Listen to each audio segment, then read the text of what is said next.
चार देव आहे, चार देव आहे दिसणारे.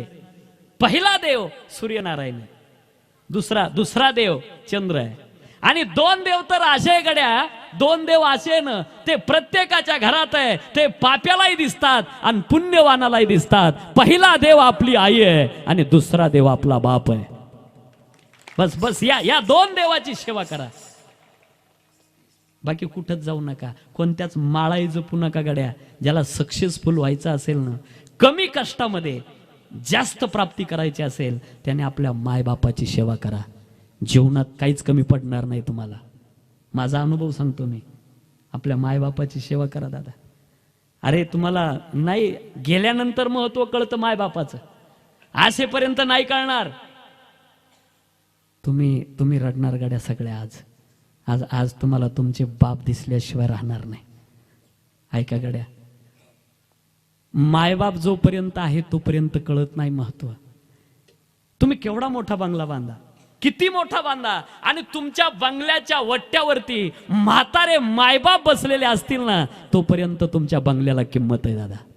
एकदा मायबाप गेले ना, नाही गेली शोभा तुमच्या बंगल्याची. अरे म्हातारी वट्ट्यावर बसलेली असते ना, आपली आई वट्ट्यावर बसलेली असते. तुम्ही तुमची मोटरसायकल चालू करून निघा दादा, जोपर्यंत गाडी दिसते तोपर्यंत म्हातारी तुमच्याकडे पाहत असते. हा तुमच्याकरता आशीर्वाद असतो सज्जनो. म्हणून जोपर्यंत आपली आई जिवंत आहे तोपर्यंत आईला विचारायचं, बाईला नाही विचारायचं. जी तुम्ही निघाल्यानंतर जी बाहेर येत नाही दादा किचन मधून, तिचा सल्ला घ्यायला मध्ये जाता तुम्ही. जोपर्यंत तुमची आई जिवंत आहे, तुम्ही अनुभव घेऊन पहा. मी अनुभव घेतो.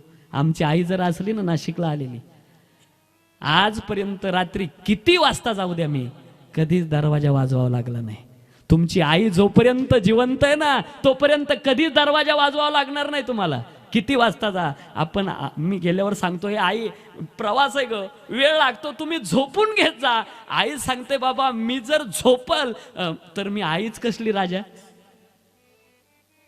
जोपर्यंत तिचा दादा तिला दिसत नाही ना राजा, तोपर्यंत झोप येत नाही. तिचं नाव आई आहे, सच्चे नाव. इकडच्या पेक्षा इकडं लाई कळतं हो लवकर आईचं महत्व. खरं सांगा, दिवाळीच्या सणाचा आनंद तुम्हाला कुठपर्यंत आहे? जोपर्यंत माहेरात तुमचे मायबाप जिवंत आहे. अरे एकदा मायबाप गेले माहेरातले की संपला दादा, दिवाळीच्या सणाचा आनंद संपला. या म्हाताऱ्या मावल्यांना विचारा तुम्ही, गेलत्या का दिवाळीच्या सणाला? त्या सांगतील नाही. का? माहेरात मायबाप राहिलेले नाही.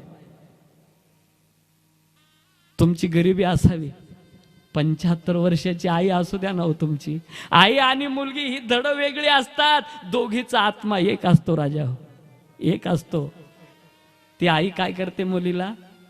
शाळेतून आल्यानंतर मुलगी काम करत नाही ना, आई थोडं 2 चापटा मारते. कसं होईल लोकांच्या घरी गेल्यानंतर?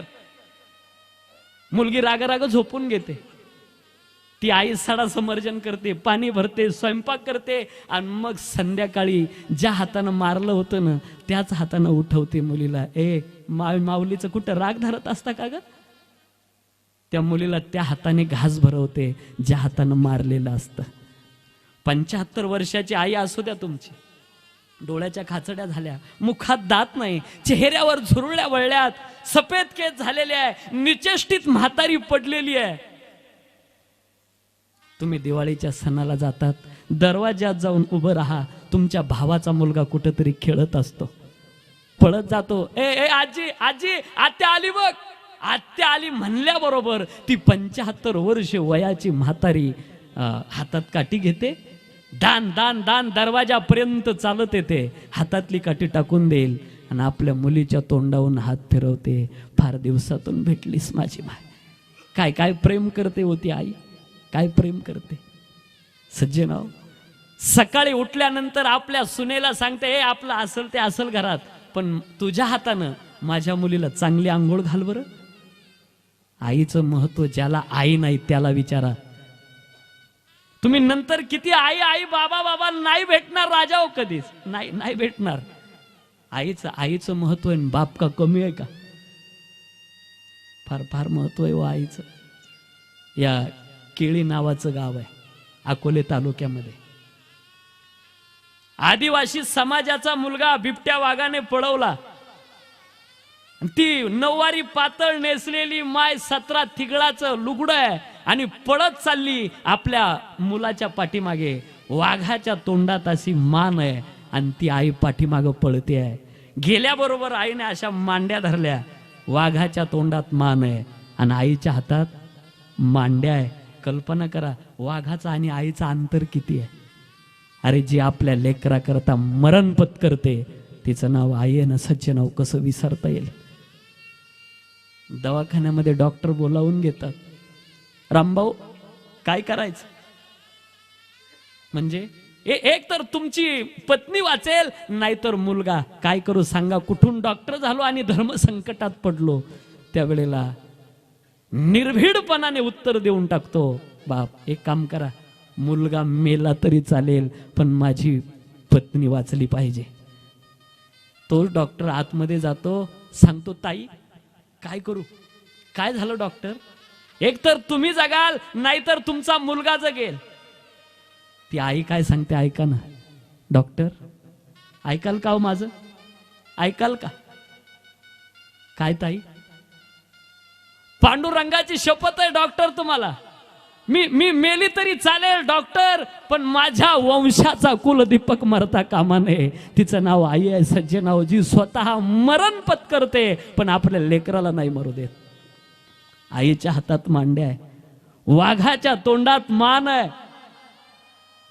जोरात नरड दाबलं, मुलगा मरण पावला. वाघाच्या तोंडातून मान सुटली पण आईच्या हातातल्या मांड्या सुटल्या नाही. सज्जनाव तिचं नाव आई आहे. 5 फुटावरती वाघ उभा आहे. त्या आईकडे वळून पाहतोय. बापाला माहिती होतं झेपल तेवढा दगड उचलला. पळत चाललेला बाप वाघानं डरकाळी फोडली. बापाच्या हातातला दगड खाली पडला पण आईच्या हातातल्या मांड्या अजून सुटल्या नाही. त्या जशाच्या तशा आहे. तिचं नाव आई आहे. सज्जनाव काय प्रेम करते वा आपल्या मुलावर. अरे आई आई आणि बाप का कमी आहे का. बाप पडद्याआडचा कलाकार असतो. बापाचा सगळ्यात जास्त जीव आपल्या मुलीत असतो. मुलगी बापाचं काळीज असते. सज्जनाव मुलीत फार जीव असतो बापाचा. बापाचं महत्व कमी नाही ना. हॉस्टेलला बाप ज्या वेळेला आपल्या लेकराला सोडवायला जातो, शिक्षक ओळखीचे नसतात, कुणी मित्रही नसतात, एखाद्या कोपऱ्यामध्ये पेटी ठेवल्या जाते आणि ज्या वेळेला तो बाप आपल्या लेकराला सोडून परत निघतो ना, त्या बापाच्या डोळ्यात असे मोत्यासारखे आसू तरंगलेले असतात पण आपल्या मुलाच्या समोर रडून प्रगट करत नाही. बाहेर निघाल्यानंतर हुंदके देऊ देऊ रडतो तो बाप आहे. स्वतःला झाकून ठेवतो सज्जनाव, त्याचं नाव बाप आहे. यांना विचारा ना काय आनंद असतो बापाला आपल्या मुलीच्या लग्नाचा. रात्र रात्र झोपत नाही. ताई तुला फ्रीज कोणता घेऊ ग, कोणत्या कंपनीचा टीव्ही घेऊ. प्रत्येक पाहुण्याच्या दारात जातो तो बाप. आलं पाहिजे बरं का, तायडीचं लग्न आहे आमच्या. आम्हाला फोन येतात, महाराज मुलाच्या लग्नाला नाही आले पण यावं लागेल बरं का, आमच्या ताईचं लग्न आहे. काय आनंद असतो त्या बापाला. साड्या किती घ्यायच्या, लुगडे किती घ्यायचे, रात्र रात्र झोपत नाही. लग्नाचा दिवस उजडला जातो. 4-2 एकरचा असा मंडप टाकलेला असतो. पाहुणे मंडळी येत असतात. येणाऱ्या पाहुण्याला रामराम तो करत असतो. काय आनंदात आहे तो बाप. स्टेजवरून मुलगी पाहत असते आपल्या बापाकडे, कधी कधी रडत असते. काय आनंद आहे माझ्या बापाला लग्नाचा. लग्न लागल्या जातं. अर्धा मंडप सुटलेला आहे, भांडे लोड झालेले आहे. लांबचे पाहुणे निघून गेलेले असतात, जवळचे थांबलेले असतात. नवरदेव नवरीची गाठ सुटल्या जाते. मुलगी पळत जाते, आपल्या आजीच्या गळ्यात पडून रडते. आजी मी सासरला चालली पण आजी आजी एक लक्षात ठेव, माझ्या बाबाकडे लक्ष असू दे. काय प्रेम करते आपल्या बापावर मुलगी. आईच्या गळ्यात पडून रडते. आईला सांगते, आई मी होते का आजपर्यंत समजावून सांगण्याकरता. मुलगी घरातला न्यायाधीश असते. दादा मी होते, जर बाबाचं आणि तुझं काही झालं तर मी समजावून सांगत होते, पण आई तुला माझी शपथ आहे, माझ्या बाबाला टाकून बोलत जाऊ नको. काय प्रेम करते हो मुलगी बापावर. मी नाहीये आई, आजपासून. भावाच्या गळ्यात पडून रडते. भावाला सांगते, बाळ्या बाबावर लक्ष असू दे, बाबाला अटॅकचा झटका येऊन गेलाय. काय प्रेम असतं त्या मुलीचं बापावर. आजीच्या गळ्यात, आईच्या, मावशीच्या, मामीच्या बहिणी देखील खूप रडत असतात. तिचा भाऊ देखील खूप रडतोय गड्या. त्या मंडपामध्ये असा एकही माणूस नसतो का जो रडत नसतो, सगळे रडत असतात. त्या मुलीचा बाप मात्र एकटाच मंडपाच्या खांबाला पाठ टेकून एखाद्या कोपऱ्यात दोन्ही गुडघ्यात मुंडकं घालून रडत असतो. आपल्या मुलीचे गुण आठवत असतो. लेकराने कधी हट्ट धरला नाही, कधी शब्द मोडला नाही. ज्याच्या सोबत संबंध केलाय तो वागविल का आत्महत्या करायला प्रवृत्त करील सांगता येत नाही. म्हणून मुलगी सगळ्याकडे हळू जाते, पण आपल्या बापाकडे जात असताना ती मुलगी पळत जाते, पळत जाते. बापाई उठून उभा राहतो, अशी कडाडून मिठी मारते आपल्या बापाला मुलगी. 4-4 माणसं मिठी सोडतात पण मिठी सुटत नाही. ढोरागोरा सारखा तो बाप रडत असतो. अरे ढेकळावर पाणी पडल्यानंतर ढेकूळ जसा विरघळून जावा ती स्थिती त्या बापाची झालेली असते. सज्जन, काय आनंद असतो. म्हणून मुलगी जाते ना ज्या वेळेला सासरला, मागे वळून पाहत असते. फक्त आपल्या बापाकडे. कन्या सासुऱ्यासी जाय, मागे परतोनी पाहे. म्हणून बाप कमी नाही हो. अरे दिवाळीच्या सणाला जर बाप गेला ना, सगळ्यांकरता कपडे आणतो आणि स्वतः फाटका राहतो. त्याचं नाव बाप आहे. कसं सांगू दुःख बापाच्या जीवनातलं.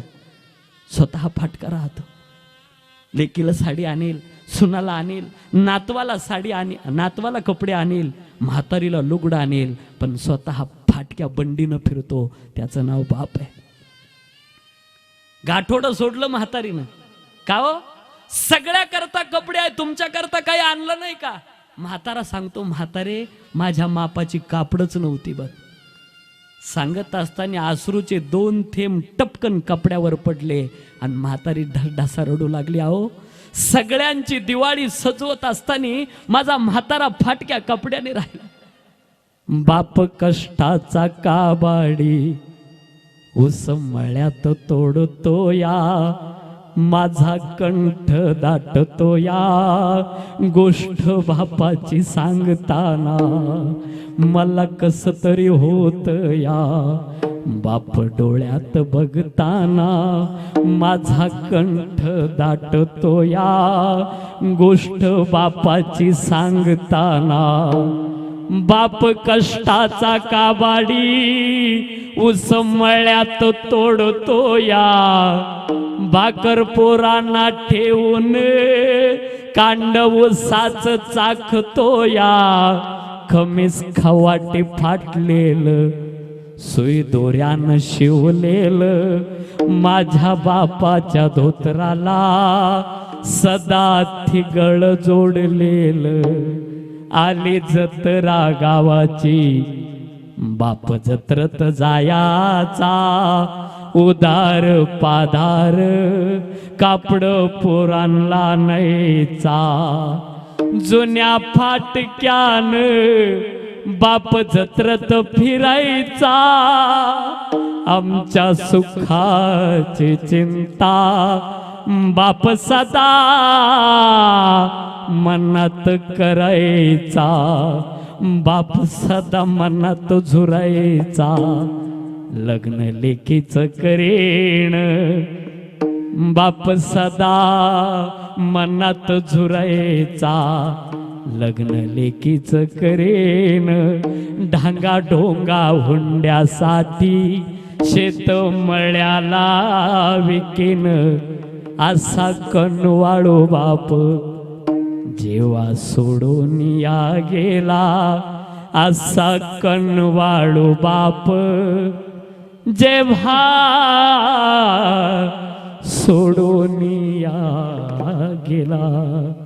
जीवनामध्ये जोपर्यंत मी देवाला विनंती करेल गड्या की लग्न होईपर्यंत माझ्या एकाही बहिणीला लग्न होईपर्यंत तरी त्या बहिणीचा बाप जिवंत असावा, देवाला विनंती करेल. लय आनंद असतो गड्या त्या बापाला, आणि सगळ्यात दुःखाचा प्रसंग असतो बापाच्या जीवनातला मुलगी वाटी लावत असताना.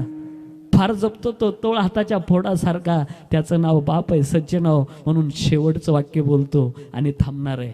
आपले मायबाप जर म्हातारे झाले ना, आता त्यांना शक्ती राहिली नाही.